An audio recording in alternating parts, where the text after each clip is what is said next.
It is the 5th of March, 1953, Moscow, 9:50 p.m. In a room thick with silence and the smell of medicine, one of the most powerful human beings who ever lived takes his last breath. Joseph Stalin, the man who ruled 1/6 of the Earth's surface, who sent millions to die in frozen labor camps, who made generals weep with a single glance, is dead. And the moment that breath leaves his body, a clock starts ticking, not a ceremonial clock, not a political formality, a survival clock, because in the Soviet system, power did not transfer. Power was taken, and every man in that building knew it. The question that hung in the air like smoke was simple and devastating. Who is next? The world, the press, the diplomats, the intelligence analysts in Washington and London, they looked at the obvious candidates. Georgy Malenkov, head of government, polished, educated, Stalin's apparent chosen successor. Lavrenti Beria, the architect of terror, the man who controlled the secret police, who knew where every body was buried, because he had buried most of them himself. Nobody looked at the short, round, gap-toothed man from the countryside. Nobody was afraid of him. Nobody thought he mattered. That was the most catastrophic mistake they ever made. Breathe in again. Because what you are about to learn is not just history, it is a lesson about you, about how you move through a world that may not yet see your power, about what it means to survive long enough to become who you were always meant to be. Nikita Khrushchev was born on the 15th of April, 1894, in a village so small and so poor it barely existed on a map. Kalinivka. A cluster of wooden houses in the Kursk region of Russia, where the roads turned to mud in spring and the cold arrived before anyone was ready. His father, Sergei Khrushchev, was a coal miner, a man of calluses and silence, who worked underground so that the family could eat. There was no library, there was no future planned. There was only survival, repeated day after day, like breathing. Nikita attended school for 4 years. 4 years. That was everything he was given formally. Everything else he had to build himself, piece by piece, from nothing. At the age of 14, he left Kalinivka and followed his father to the Donbass, to what is now the city of Donetsk, where the coal mines stretched beneath the earth like a second world. He became a metalworker, a pipe fitter, a man of oil and iron shavings. His hands were rough. His accent was unmistakably peasant. In a society that would soon be obsessed with class and revolution, he was exactly what the revolution claimed to care about, and exactly who the revolution's educated leaders secretly looked down upon. But listen to what happened in those factory workshops. He began to read. Not novels, not poetry. He read Pravda, the party newspaper, and he listened.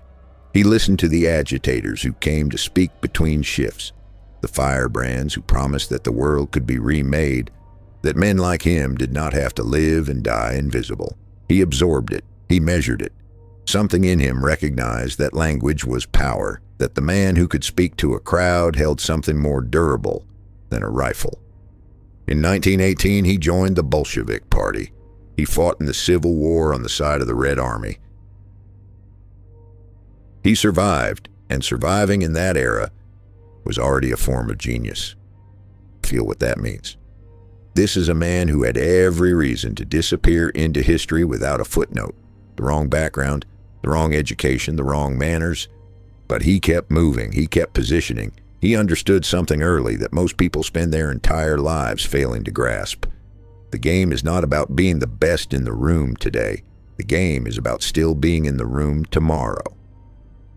By the 1930s, Khrushchev had climbed, not to the very top, not yet, but he was climbing. He became the first secretary of the Moscow City Party Committee. He helped build the Moscow Metro, those extraordinary stations that looked like palaces underground. And he danced for Stalin, literally danced. At parties, at banquets, he would perform a traditional Ukrainian dance called the Gopak, crouching and kicking his legs while the tyrant laughed. Men who witnessed it thought he was ridiculous.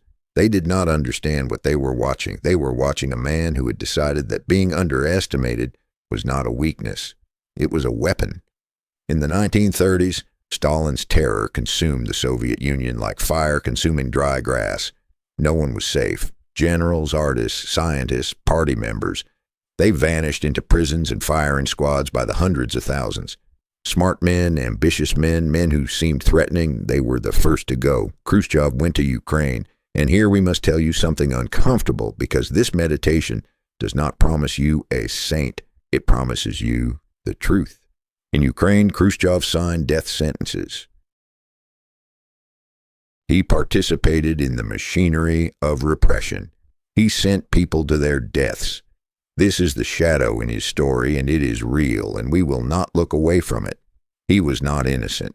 He was a man of his system, doing what his system demanded of those who wished to survive. But even here, even in this moral darkness, his survival strategy held. He was never the most feared name. He was never the man at the center of the terror. He executed orders. He was useful. He was loyal. He was not a rival. He kept the mask on.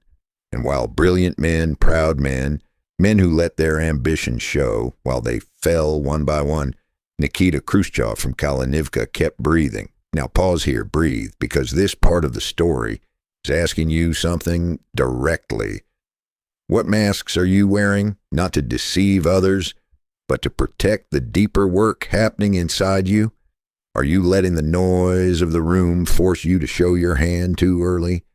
Are you measuring yourself by who recognizes you today rather than by what you are building for tomorrow? The world did not see Khrushchev coming, not because he was invisible, but because he had learned through poverty, through factory floors, through years of watching what happened to men who reached too fast, that the most powerful move is patience dressed as smallness. He had been preparing for 59 years. And on the night of March 5th, 1953, when the clock started ticking over Stalin's body, Nikita Khrushchev was ready. The fool from the village, the dancing peasant, the gap-toothed metalworker who only went to school for 4 years. He was ready. And what came next, what happened in the 72 hours after that death in the marble corridors of the Kremlin, would prove that the most dangerous person in the room had been there all along, watching, waiting, patient beyond measure. Breathe in, the story's just beginning.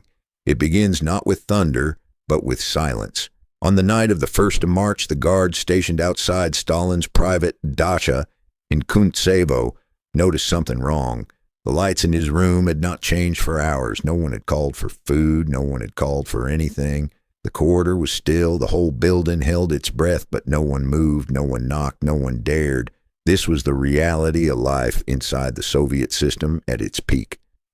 The terror was so complete, so deeply embedded in every nervous system, that even the men whose job it was to protect the most powerful person in the world were more afraid of acting without permission than of failing to act at all. They waited. They passed notes to each other. They deliberated in hushed voices. Hours passed. Feel that. Really feel it.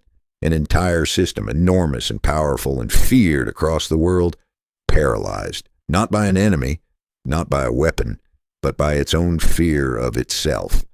This is what absolute power does in the end. It destroys the very reflexes that keep a system alive.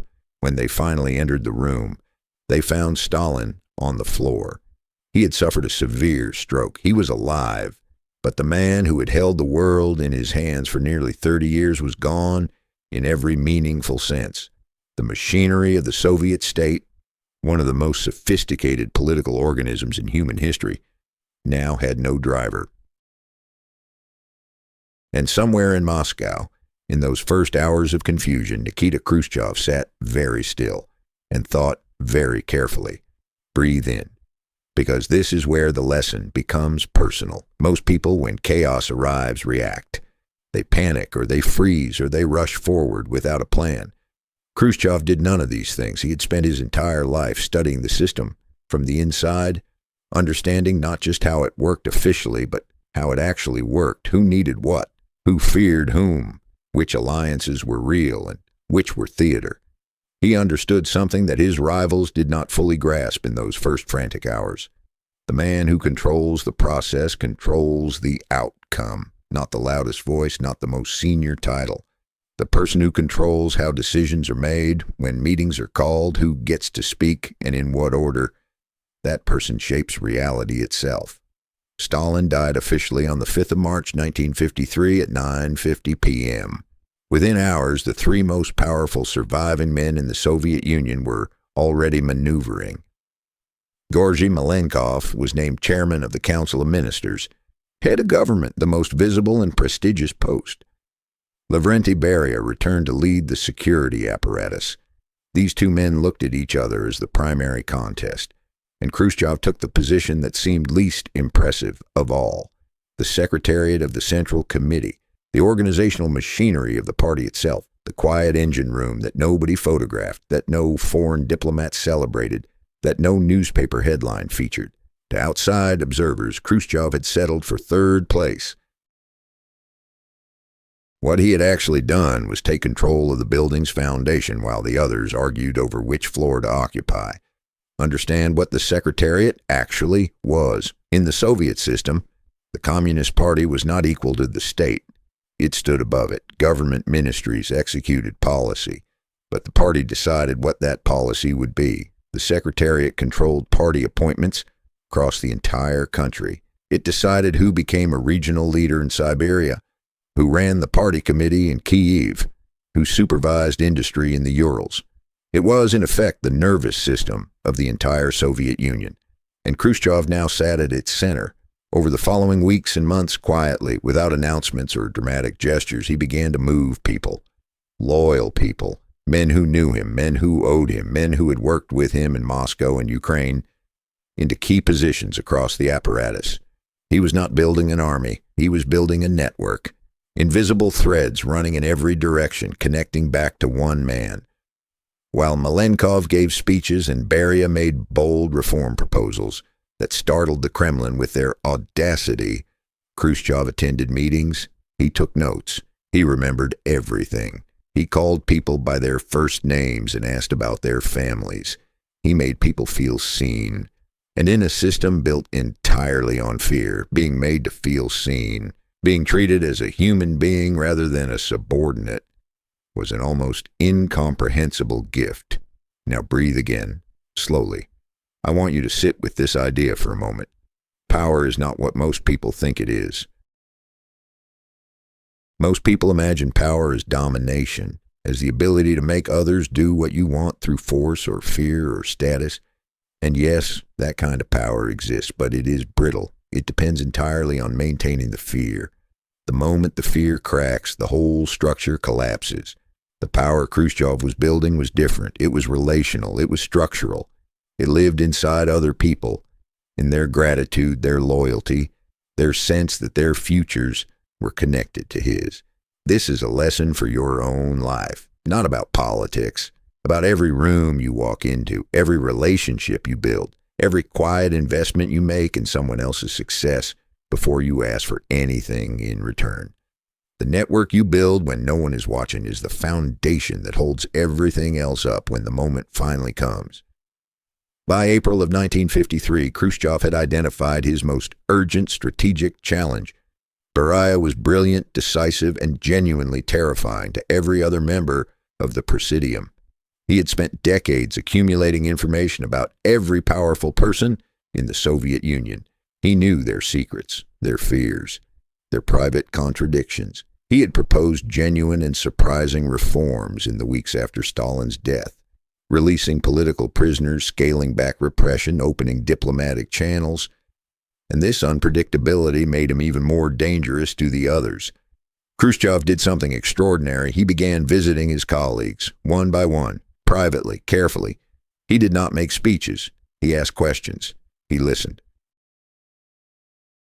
He reflected back to each person their own private anxiety about what a future under Beria might look like, and he let that anxiety do the work for him. He was not conspiring. He was simply asking people to name what they already feared. By the time he had finished his quiet rounds, he did not need to persuade anyone of anything. He had simply created a space in which the shared conclusion had become obvious to everyone simultaneously. On the 26th of June, 1953, the Presidium gathered for a scheduled meeting. The agenda was routine, but the meeting was not routine. When the moment came, the room shifted. Voices spoke. Emotion was raised.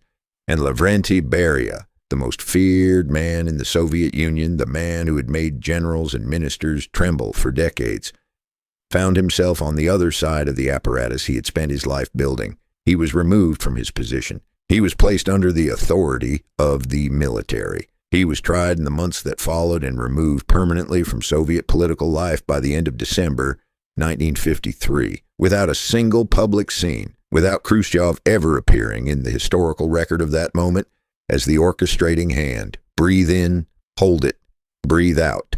In September of 1953, Nikita Khrushchev, the dancing peasant from Kalinivka, the metalworker who only attended school for 4 years, the man everyone had considered too simple and too provincial to matter, was named first secretary of the Central Committee of the Communist Party of the Soviet Union, not the head of government, something more powerful than that, the head of the party.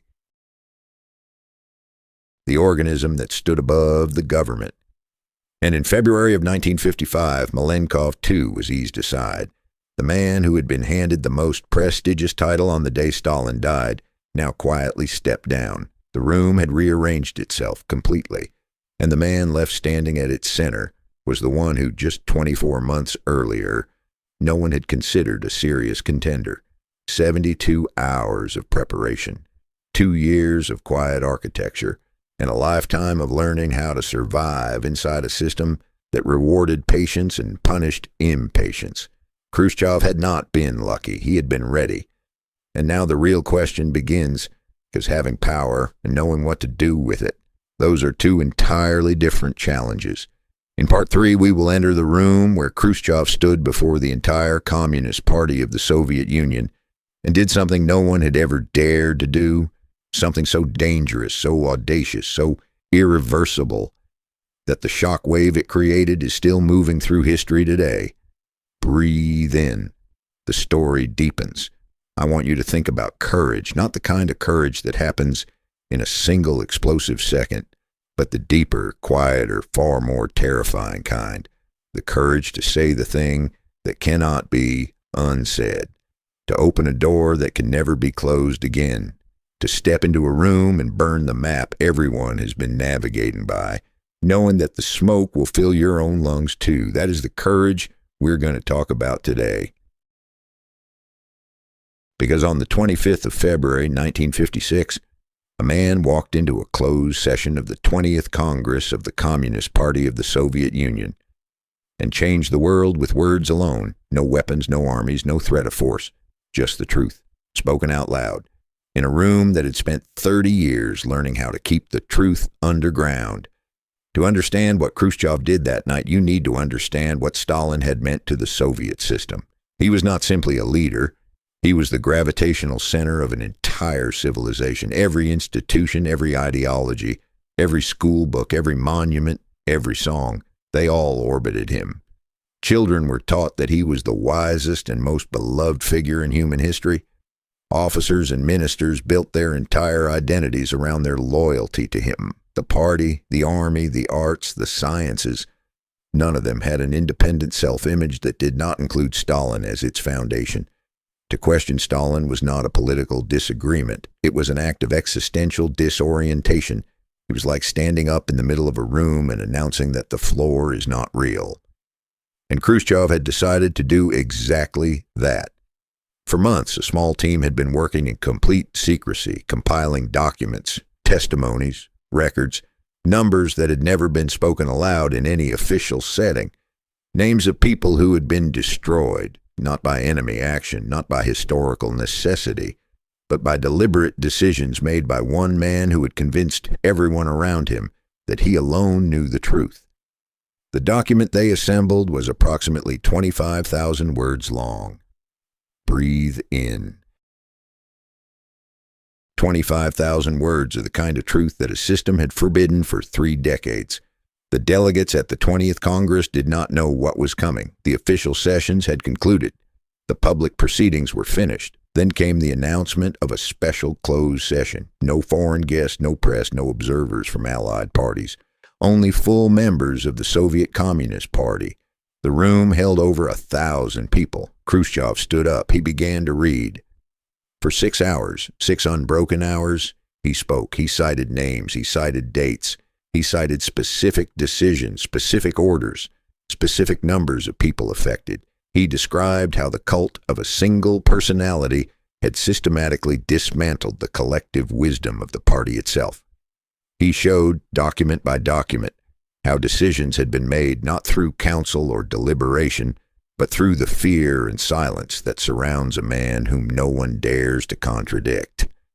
The room listened in a silence so complete that people later described it as almost physical, a weight pressing down on every person present, because every person in that room had lived inside the system he was describing. Every person in that room had participated in its rituals of adulation. Every person in that room had at some point applauded when they should have asked questions.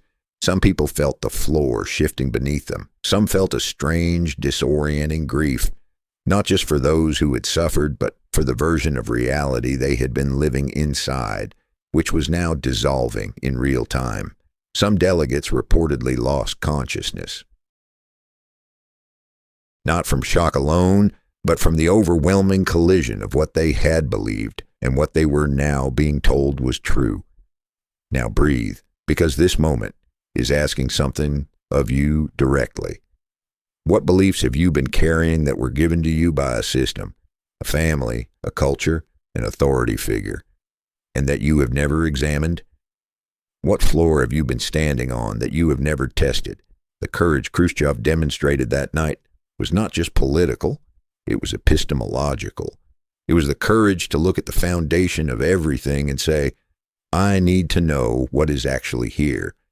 Even if what I find changes everything, even if the people in this room are not ready to hear it, even if I cannot predict what happens next. Most people never do this. Most people spend their entire lives defending the map instead of checking the territory, because checking the territory is terrifying. Because what if you find out the map was wrong all along? But here's what Khrushchev understood, what that 6-hour speech demonstrated more powerfully than any political argument could. A truth spoken, even a devastating truth, is always more stable ground than a comfortable fiction. You cannot build anything permanent on a lie. Not an empire, not a career, not a relationship, not a self. The speech was supposed to be secret. Khrushchev had specifically ordered it to remain within the closed session, but truth, once released, does not obey orders.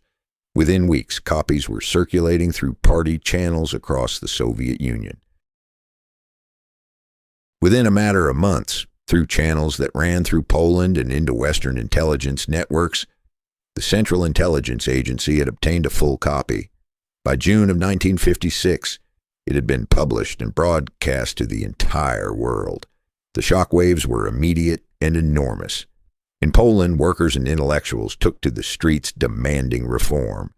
The party's authority, resting entirely on its claim to ideological correctness, had been publicly demolished by its own leader. In Hungary, a wave of political energy built through the autumn of 1956, as people who had spent years suppressing their doubts now felt for the first time that those doubts were legitimate. In China, Mao Zedong read the speech with cold fury. He understood immediately what it meant for any leader who had built their authority on a similar foundation. The Sino-Soviet relationship, already complicated, began to fracture in ways that would reshape global politics for the next generation. In Western Europe, communist parties that had built their moral authority on the Soviet model faced an internal crisis from which many of them never fully recovered. A single speech, 25,000 words, 6 hours in a closed room, and the entire architecture of the post-war world began to shift. But Khrushchev was not finished being tested. In June of 1957, just 16 months after the speech, the most dangerous challenge of his political life arrived. He had made enemies. Of course he had. The speech had destabilized allies. The reforms he was pushing in agriculture and housing, in the relationship between the party and the ordinary citizen, threatened people who had built their power on the old arrangements. Malenkov, Molotov, Kaganovich, men who had been in the inner circle for decades, had been watching and waiting and quietly building a case. They convened the presidium. They presented their position. The vote went against Khrushchev, 7 votes to 4. for his removal from the position of first secretary. In the Soviet system, this was supposed to be the end, but Khrushchev did something that had no real precedent in the history of Soviet politics. He refused to accept the result. Not through force, not through any kind of physical confrontation, he simply invoked a procedural principle. Only the full Central Committee had the authority to remove the first secretary. The Presidium could not act alone. He demanded a plenum. And this is where the network he had been quietly building for 4 years, all those appointments, all those personal conversations, all those moments of making people feel seen and valued and connected to his future, this is where all of it came to matter. Marshal Georgy Zhukov, the most celebrated military figure in the Soviet Union, provided military aircraft. Within days, regional party leaders and Central Committee members from across the enormous geography of the USSR were flown to Moscow. Men who owed their positions to Khrushchev, men who believed in what he was trying to build, men who had read the secret speech and understood that the old way could not continue. The plenum convened, and the outcome was entirely different from the Presidium vote. Khrushchev was upheld. The challenge was defeated. The men who had tried to remove him, the so-called anti-party group, were stripped of their positions. And here's the detail that matters most. Here's the detail that tells you everything about what Khrushchev was trying to build. He did not have them destroyed. In the entire history of Soviet high politics to that point, a defeated internal rival had essentially one destination, but Khrushchev sent Molotov to serve as ambassador in Mongolia. He sent Malenkov to manage a power station in Kazakhstan. He sent Kaganovich to run a factory in the Urals. Inconvenient, humbling, removed from power entirely, but alive and free. This was not weakness, it was a statement of principle, perhaps the most important principle of his entire leadership. The rule of politics did not have to mean the destruction of the defeated. The system could be something other than what it had been. In 1958, Khrushchev also assumed the position of chairman of the Council of Ministers. For the first time since Stalin, one man held both the party leadership and the head of government simultaneously. The boy from Kalinivka, who had spent 4 years in school and the rest of his life learning everything else, now held the most powerful position in the largest country on earth. But power, as he was about to discover, is never an ending. It is always, always the beginning of a new and more complex set of questions. Breathe in. The world was watching. The stakes were about to become larger than anything he had faced before. In Part 4, we will follow Khrushchev to the edge, to the moment when the entire fate of human civilization balanced on a series of decisions made by a handful of men in rooms most people would never see. And we will ask the final question: what does a life of power, sacrifice, and transformation actually leave behind? Breathe in. Hold it. The story's almost complete. By 1962, Nikita Khrushchev had been the dominant figure in Soviet politics for nearly a decade. He had navigated the death of a tyrant, dismantled a feared rival, survived an internal coup, addressed the United Nations, visited the United States, debated an American vice president in a Moscow kitchen, and launched a human being named Yuri Gagarin into orbit around the Earth. He had done things that no Soviet leader before him had done. He had shown the world a different face of his country, imperfect, complicated, but unmistakably alive with something new. But power, as we said, is never an ending. And the forces gathering around him in the autumn of 1962 were near unlike anything he had faced before. In October of 1962, the world held its breath. Soviet missiles had been placed on the island of Cuba, 145 kilometers from the coast of Florida. American reconnaissance aircraft photographed them. American President John Kennedy convened his most trusted advisors in secret. Soviet ships were already crossing the Atlantic. For 13 days, the two most powerful nations in the history of human civilization stood at the edge of a catastrophe so total, so irreversible, that the word catastrophe seems almost too small to contain it. Breathe in. 13 days during which ordinary people in Moscow and New York and London and Tokyo went to work, cooked dinner, put their children to bed, not knowing that in sealed rooms on both sides of an ocean, a small number of human beings were making decisions that could end everything. Khrushchev had initiated this situation. He had calculated that placing missiles in Cuba would redress what he saw as a dangerous imbalance. American missiles were already positioned in Turkey and pointed at Soviet cities. He believed it was a rational strategic move. He believed Kennedy would negotiate. He was right that Kennedy would negotiate. But he had underestimated the ferocity of the pressure Kennedy was under. And he had underestimated how the move would be perceived, not as a strategic equalizer, but as an act of aggression that could not be tolerated. The correspondence between the two leaders during those 13 days is one of the most remarkable documents in modern history. Two men, one from Iowa, one from Kalinivka, writing letters to each other across the width of the world, trying to find language careful enough, honest enough, and human enough to prevent something neither of them actually wanted. In the end, they found it. The missiles were withdrawn. American missiles in Turkey were quietly removed in the months that followed. A direct communication line, the famous hotline, was established between Moscow and Washington so that this kind of terrifying ambiguity could never happen again. The crisis was resolved. The world exhaled. But in the corridors of the Kremlin, among the men who had watched Khrushchev operate for years, a different judgment was forming. He had taken an enormous risk, and in their eyes, the eyes of men who valued stability above all things, who had seen enough chaos in their lifetimes, he had come dangerously close to losing control of it. Now pause here, breathe, because this moment in the story is speaking to something very specific in your own life.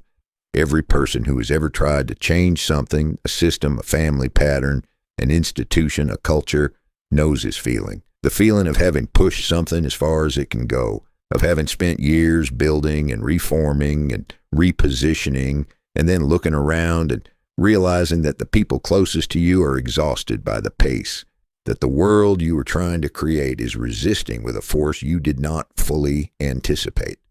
This is not failure. This is the natural friction of transformation, but it is also real, and ignoring it does not make it disappear. The agricultural program Khrushchev had staked enormous political capital on, the Virgin Lands campaign, an ambitious effort to cultivate vast new territories in Kazakhstan and Siberia, had produced impressive early results and then run into the hard reality of soil conditions, climate variability, and the limitations of centralized planning. Harvests were disappointing, food prices rose, the gap between the promises and the results was becoming impossible to hide. Relations with China had deteriorated into open ideological conflict. Mao Zedong, who had never forgiven the secret speech for the threat it posed to his own authority, had turned the considerable weight of Chinese communist criticism directly onto Khrushchev's leadership. And inside the Kremlin, a quiet coalition was forming. Men who had served under him, men he had promoted, men he had trusted. They were meeting, talking, counting votes, building the kind of careful, patient, invisible network that Khrushchev himself had built a decade earlier. He had taught them how, and now they were using the lesson. On the 13th of October, 1964, Khrushchev was at his dacha on the Black Sea. He received a call. There was an urgent meeting of the Presidium in Moscow. He was needed immediately. He flew back to the capital. When he entered the room, he understood within moments what was happening. One by one, the men seated around the table began to speak. They listed concerns. They described problems. They cited failures of leadership and judgment. Each voice added to the weight pressing down on the center of the room.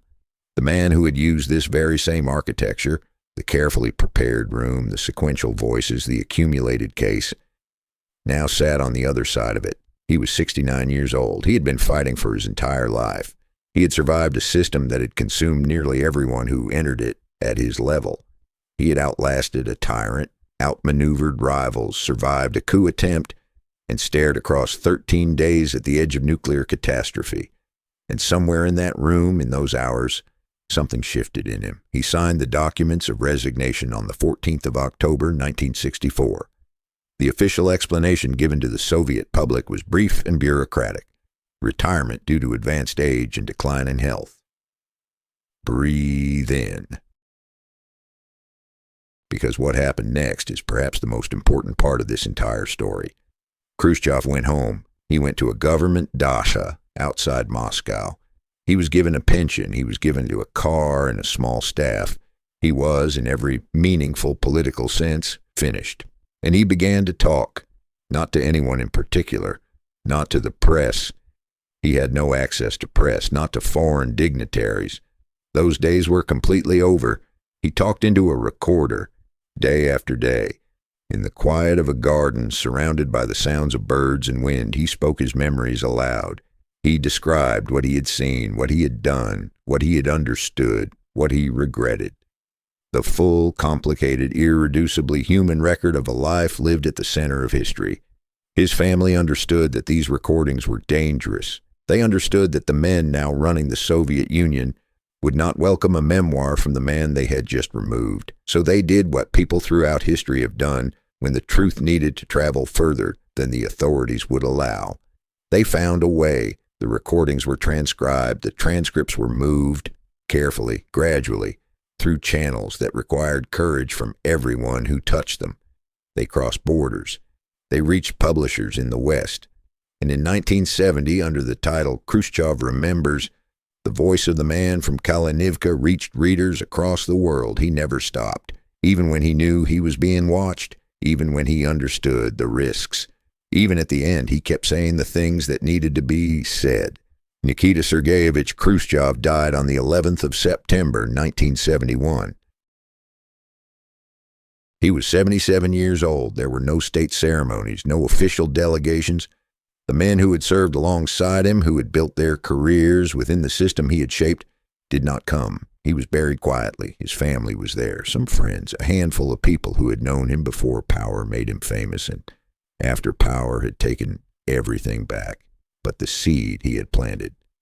In that closed room on the 25th of February, 1956, in 6 hours of words that were never supposed to leave the building, that seed was still growing. It grew through the 1960s and 70s in the thinking of a generation of Soviet citizens who had been teenagers when the speech was delivered. It grew in the work of writers and scientists and economists who had been given, for but in one brief window, permission to think differently.